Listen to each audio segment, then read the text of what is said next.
Magandang gabi mga lapok, for today's video vlog. Magro-road trip nga pala kami at may kasamang food trip. Siyempre magkakasama na naman ng mga tropang lapok. At palis na nga pala kami dito mula Barangay Pulo hanggang Baliwag. Medyo mahaba-haba rin pala ang lalakbayin namin mula dito hanggang doon. Nakainom na nga rin po pala kami dyan dahil galing po kami sa birthday ng tropa namin. Tsaka po kung nagtataka kayo bakit wala kami mga suot na helmet. Una po ay madalang lang ang huli dito at checkpoint sa amin sa lugar. At pangalawa po hindi naman po masyadong malayo ang pupuntahan namin. Isip nyo po kahit na malapit ay nag-helmet pa rin kami. Tsaka anong oras na rin po kasi dahil may hinahabol din po pala kaming oras dyan kaya kami nagmamadali. Huwag na po kayong magalit. Ito po para hindi na kayo ma-stress.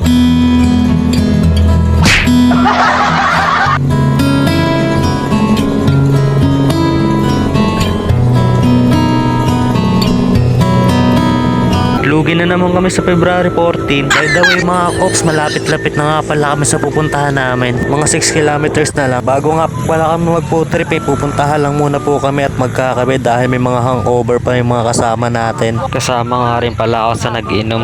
Napakaingay ng panggilid ko. Masiraan na gan. Nag-stop over muna pala kami dito sa bilihan ng kape para mawala yung tama ng mga kasama natin. Hindi ka na magka-champion. Yun lang. Ito masakit. Ano, may kapeng puti ba, boy? Kapeng puti. Puti ni Bebe. Dutch mix.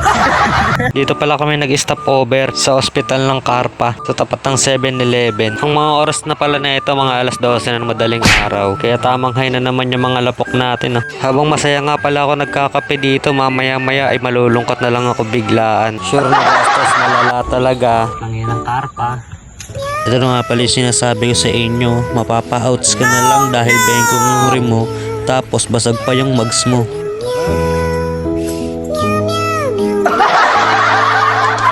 Paano ba naman kasi may bulldozer akong angkas? Palis na nga rin pala ulit kami dito at papunta na kami sa pagpuputripa namin. At malapit na nga pala kami, 1 kilometer na lang at tuman muna kami sa karinderya para bumili ng 3 pirasong kanin. At ito nga pala yung mga kanin na bili natin para pang extra rice dun sa McDo. Kakain ka dun sa McDo ng Gatipid.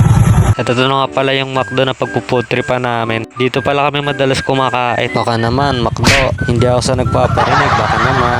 Dito lang pala yan sa Baliwag malapit sa SM sa may DRT highway. At ganito nga pala gawain namin pag darating sa isang kainan. Lagi kami pumupunta agad sa CR.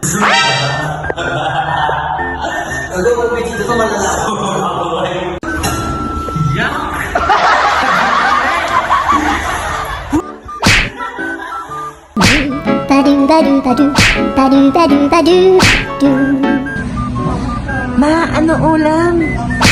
Maano ulam? Sa mga kabataan dyan, galaw-galaw din. Mano ulam? Ito lang kami, tambay lang. Ito yung ulam namin. Food trip na naman ng mga lapok.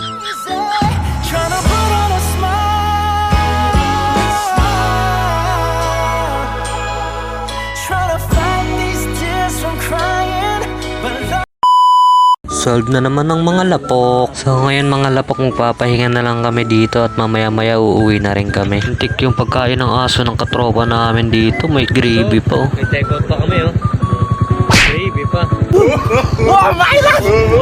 So ayan mga kalapok, pauwi na po kami. Sarap pag food trip sa madaling araw. Racing na pauwi.